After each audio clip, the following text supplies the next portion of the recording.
Assalamualaikum teman-teman, seperti biasa sebelum mulai Mimin mendoakan semoga teman-teman semua selalu dalam keadaan sehat walafiat. Oke, kali ini kita akan melanjutkan Martial Master versi novel bagian 1699. Bagi yang baru bergabung, selamat bergabung, dan bagi yang belum subscribe dulu lah agar Mimin tambah semangat lagi nih bikin videonya. Oke, kalau sudah kita langsung masuk ke isi ceritanya. No, I don't wanna waste what's left. Rasa ingin tahu. Gadis kecil itu menjelaskan, sebelumnya kamu berkembang karena kakak senior mengintegrasikan aturan dunia ini ke dalam tubuhmu dan menyempurnakan aturan di tubuhmu. Jadi kamu bisa berkembang begitu banyak secara sekaligus. Tetapi itu juga mengakibatkan mulai sekarang semua orang akan resmi menjadi makhluk di dunia ini. Bukan lagi makhluk orang-orang tanah telantar. Pada saat yang sama, kehidupan semua orang juga akan dapat dikendalikan oleh kakak senior. Karena kakak senior adalah penguasa dunia ini dan kita akan menjadi makhluk di dunia ini. Itu setara dengan menjadi warga negara di sini, kata gadis kecil itu. Dia menjelaskan semuanya kepada semua orang. Mendengar penjelasan itu, semua orang menjadi bersemangat. Oh, jadi kita telah bersatu dengan senior. Gadis kecil itu mengangguk. Ya, benar sekali. Jika kalian berkultivasi di sini, maka kamu tidak hanya akan meningkatkan kultivasimu sendiri, tetapi juga akan membantu dunia ini untuk tumbuh. Seiring dengan dunia ini tumbuh, maka kultivasi setiap orang juga akan meningkat. Alasan mengapa setiap orang gagal menerobos ranah transenden adalah karena kekuatan dunia ini tidak kuat. Tetapi selama dunia ini menjadi lebih kuat, maka setiap orang di sini dapat melangkah ke ranah transenden. Hahaha, oh begitu, itu sangatlah hebat. Hei, lalu apa yang kalian tunggu? Cepatlah berkultivasi. Kata-kata itu jatuh, banyak orang yang hadir seketika duduk bersila, berlatih satu demi satu. Semuanya nampak sangat bersemangat. Selama dunia ini membaik, basis kultivasi mereka juga akan meningkat. Bukankah ini terlalu keren? Merasakan kegembiraan semua orang, mata gadis kecil itu memancarkan sedikit keraguan. Apakah kamu keberatan menjadi warga dunia ini dengan kehidupanmu di bawah kendali kakak senior laki-laki? Gadis kecil itu berkata, dengan cara ini bukankah semua orang akan kehilangan kebebasan mereka? Hahaha, apa pedulimu? Mendengar kata-kata gadis kecil itu, yang lain semuanya tertawa terbahak-bahak.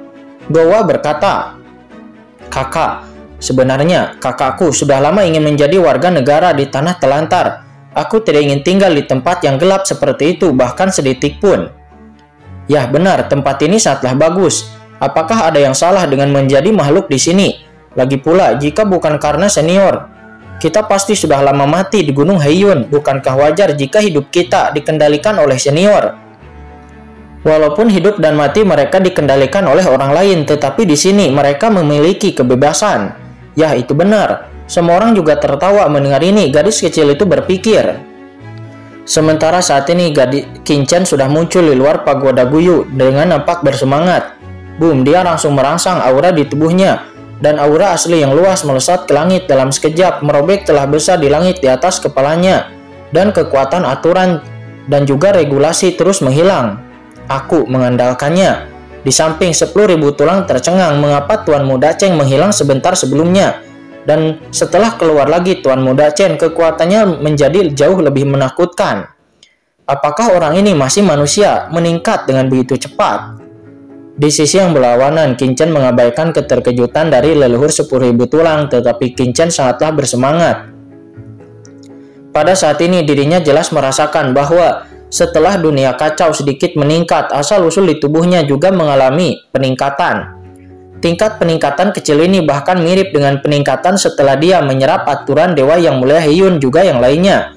Dengan kata lain, orang-orang biasa seperti Gowa yang basis kultivasinya jauh lebih rendah daripada mereka yang bukan ahli transenden, seperti Dewa Yang Mulia Haiyun dan juga Elang Tua. Namun hanya karena mereka telah menyelesaikan hukum dunia kacau, Kincen memiliki pemahaman yang lebih baik tentang jalan dunia bawah.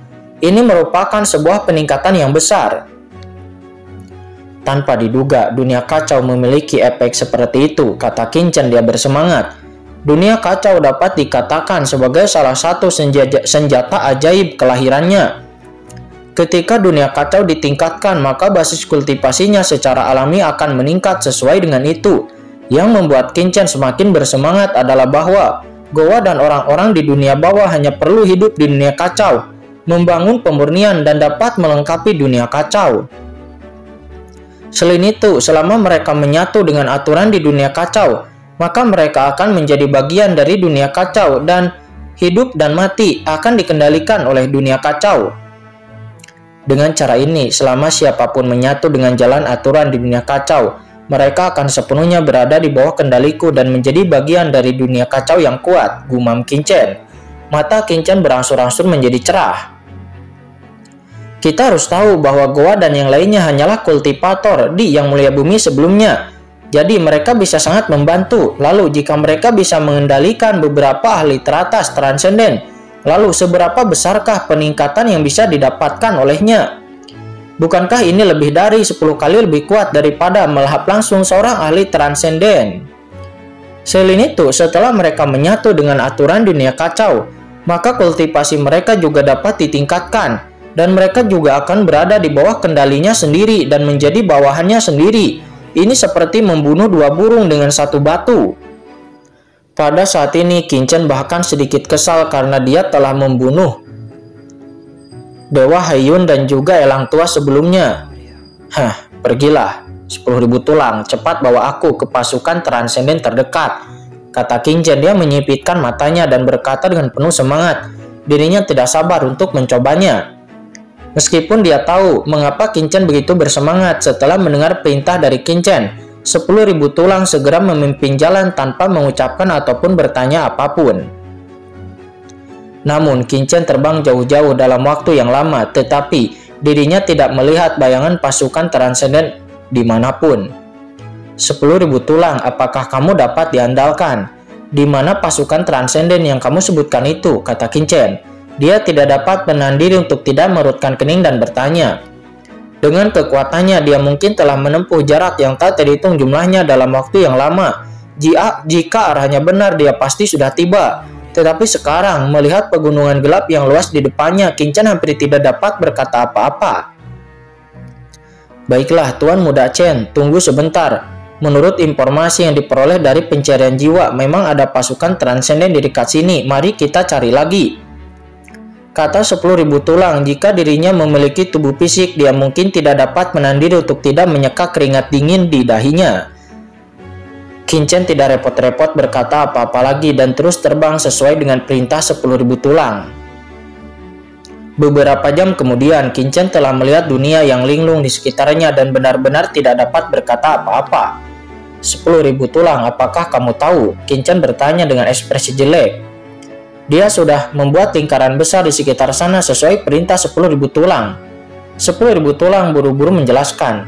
Tuan Muda Chen, ini mungkin informasi yang diperoleh bawahan sudah ketinggalan zaman, atau mungkin ada faksi yang telah memusnahkannya. Tentu saja mungkin juga telah dipindahkan.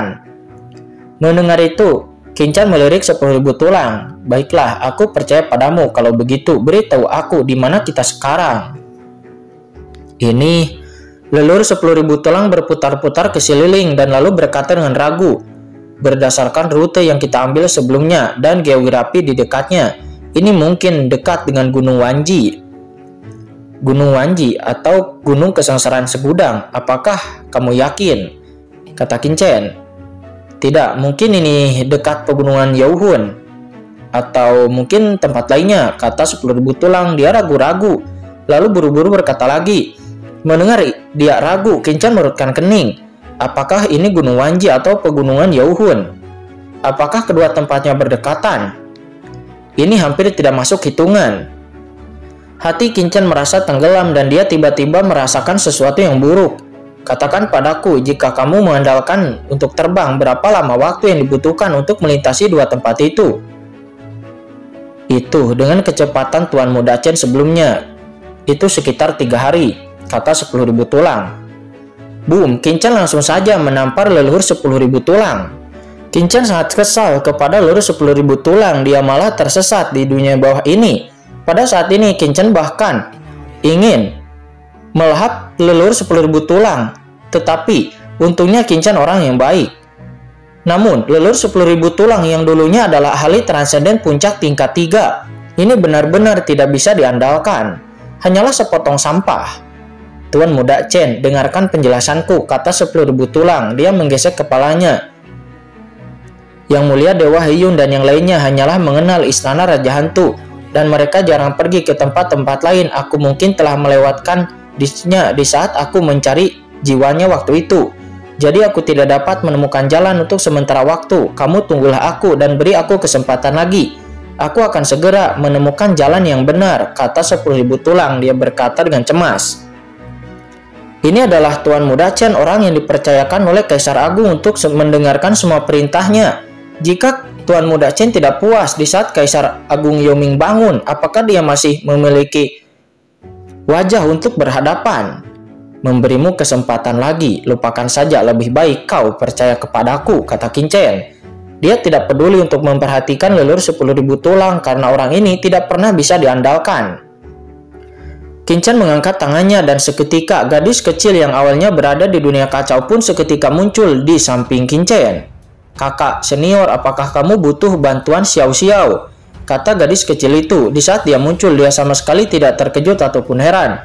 Tetapi dia menatap Kinchan dengan patuh dan bertanya. Kinchan menyentuh kepala gadis kecil itu, mengangguk sambil tersenyum dan berkata, Xiao Xiao, tolong bantu aku melihat ke arah mana aura ahli kuat di sekitar sini. Tanya Kinchan. Aura orang kuat. Gadis kecil itu berpikir, lalu dia mengangkat kepalanya dan melihat sekeliling.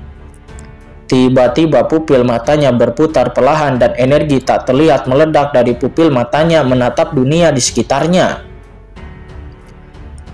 Setelah melihatnya cukup lama, gadis kecil itu tiba-tiba mengerutkan kening dan melihat ke suatu tempat di kejauhan dan tiba-tiba ada jejak keterkejutan di mulutnya. Kenapa? Apakah kamu benar-benar melihat ahli kuat? Kata leluhur 10.000 tulang. Dia bergegas maju. Apakah mata Yin dan Yang, kehidupan dan kematian benar-benar begitu ajaib? Kakak senior, ada hal baik di sana, kata gadis kecil itu. Dia mengabaikan leluhur 10.000 tulang tetapi berkata dengan gembira. Bagus sekali, kata Kinchan.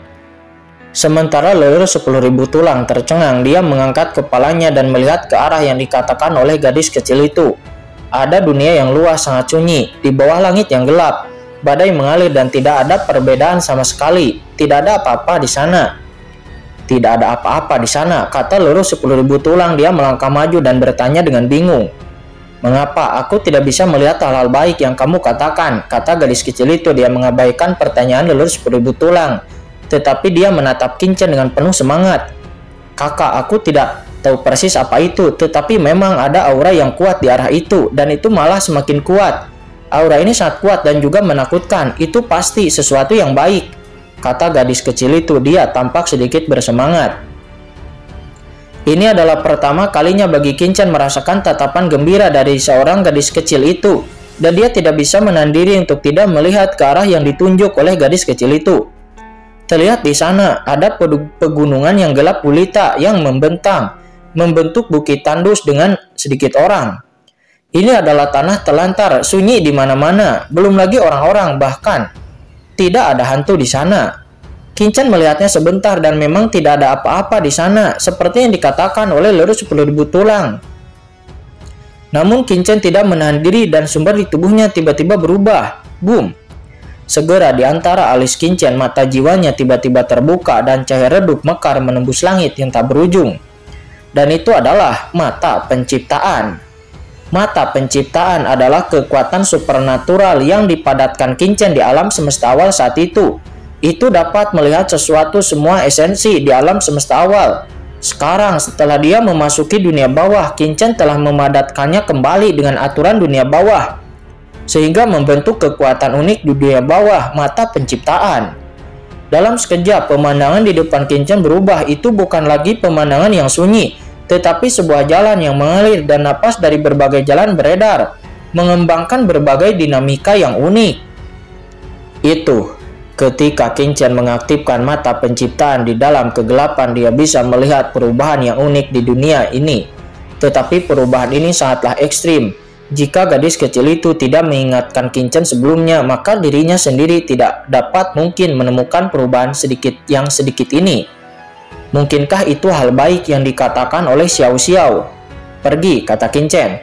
Memikirkan hal ini, Qingchen bahkan tidak ragu-ragu dan langsung memegang tangan gadis kecil itu. Lalu mereka terbang ke arah sana. Tuan Muda Chen, tunggu aku, kata 10.000 tulang. Dia menyadari apa yang terjadi. Qingchen telah menghilang ke dalam kehampaan di depannya dan leluhur 10.000 tulang juga bergegas mengejar. Harus dikatakan bahwa kecepatan leluhur 10.000 tulang masih sangat cepat. Setelah beberapa saat dia sudah menyusul Qingchen dan kemudian melihat Qingchen memegang tangan gadis kecil itu dan terbang dengan cepat.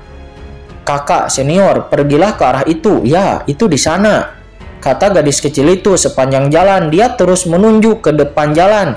Tetapi 10.000 tulang bahkan tidak bisa ikut campur tangan, yang langsung membuat wajah 10.000 tulang sangatlah jelek.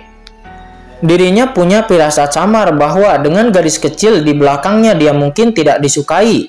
Tidak, aku harus tampil baik di depan Tuan Muda Chen, kata leluhur 10.000 tulang. Dirinya tidak bisa menahan diri untuk tidak menyemangati dirinya sendiri secara diam-diam.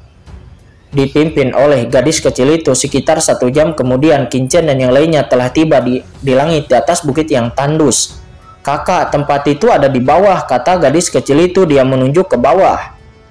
Qingchen pun melihat ke bawah dan lalu melihat bahwa tidak ada apa-apa di bawah, hanya ada beberapa batu. Sisa itu sangatlah kosong dan sekilas tidak ada apa-apa sama sekali. Namun karena kepercayaannya kepada gadis kecil itu, Qingchen segera tenang. Tuan Muda Chen, tidak ada apa-apa di sini, gadis kecil. Apakah kamu salah membaca? Kata 10.000 tulang. Matanya berputar, tetapi dia tidak menemukan apapun. Dan kembali ke sisi Qingchen. Diam-diam dia bahagia dalam hatinya. Kupikir gadis kecil ini mampu, tetapi ternyata dia hanyalah salah membaca. Namun Qingchen melihat sekeliling dengan hati-hati. Kesadarannya perlahan menghilang. Sekelilingnya kosong, memang tidak ada apa-apa. Sama seperti tempat lain, tidak ada yang istimewa tentang tempat ini. Kakak, benda itu ada di bawah sana, kata gadis kecil itu. Dia menunjuk ke tanah di depannya. Di bawah sana, 10.000 tulang dan Qingchen pun menoleh. Seketika di antara alis Qingchen mata penciptaan muncul. Dia melihat ke arah yang ditunjuk gadis kecil itu dan Qingchen tercengang. Ya, memang ada fluktuasi aneh di dalam aturan dunia bawah di depannya. Itu seolah-olah terganggu oleh suatu kekuatan. Akan tetapi 10.000 tulang masih belum tidak menemukan apapun. Dia berkata, Tuan Muda Chen, meskipun gadis kecil ini memiliki mata yin dan yang dari hidup dan mati, tapi dia berasal dari tempat yang kecil. Jelas-jelas tempat di sini kosong, bagaimana mungkin ada harta karun? Tuan Muda Chen, aku pikir Anda harus mengikutiku, kata leluhur 10.000 tulang. Dan setelah dia mengatakan itu, leluhur 10.000 tulang tiba-tiba meninju ruang terbuka di bawah. Duar, dengan suara yang keras bumi pun terbelah dan sebuah lubang besar muncul. Leluhur 10.000 tulang berkata, lihat Tuan Muda Chen, jelas tidak ada apa-apa di bawah sini. Namun sebelum dia selesai berbicara, tiba-tiba semburan air hitam pekat keluar dari tanah dalam sekejap. Dan dengan keras, semburan air itu langsung mengenai tubuh leluhur 10.000 tulang, membuatnya menjerit kesakitan. Jika bukan karena jejak jiwanya yang tersisa yang dipercayakan kepada harta karun tertinggi, yaitu tulang berlapis Wanming, leluhur 10.000 tulang bahkan akan merasa bahwa jiwanya akan langsung terkikis di bawah kolom air ini. Apa-apaan ini? Kata 10.000 tulang. Dia berteriak. Dia buru-buru menghindar dan menatap kolam air di depannya dengan ngeri. Kolam air ini terdiri dari aliran air hitam legam, sangat dingin dan juga ganas. Dan itu mengandung napas yang mengerikan seperti bilah tajam. Seperti pisau yang langsung membelah dunia di depannya. Tidak itu saja, tetapi aura yang terkandung di dalam kolam air ini benar-benar membuat leluhur 10.000 tulang sedikit ketakutan. Tahukah kamu, meskipun dia hanyalah jiwa yang tersisa, namun dia pernah menjadi ahli transenden puncak tingkat 3. Kolam air ini dapat membuatnya merasa seperti ini, yang menunjukkan kengerian dari kolam air ini. Dan mungkin tidak jauh lebih baik daripada mata air kuning milik Kaisar Yaoming.